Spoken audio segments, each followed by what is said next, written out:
In this video tutorials, I'll show you how you can run or optimize your Windows 11 machine to run efficiently.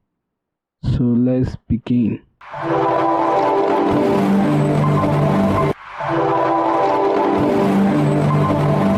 Hello, my name is Edmond Sarkodie. In these video tutorials, I will elaborate on how you can optimize your Windows 11 PC to run efficiently. So to start, if you are new to this channel and you are not yet subscribed, then click on the subscribe button and tap on the bell icon so that you do not miss our next video. On my Windows 11 machine, on the taskbar, I click on File Explorer. Then I click on this PC. This will show me the drive on my Windows 11. Right click on Drive C.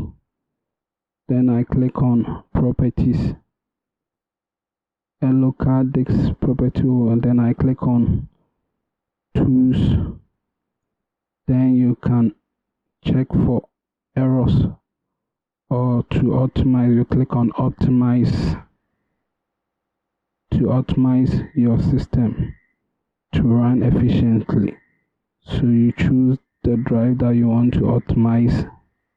So I choose drive C, then I click on Optimize. This will optimize and analyze my drive for efficient work on my PC. Kindly like, comment, share, and subscribe to our YouTube channel, and tap the bell icon so that you do not miss our next video. Thank you for watching.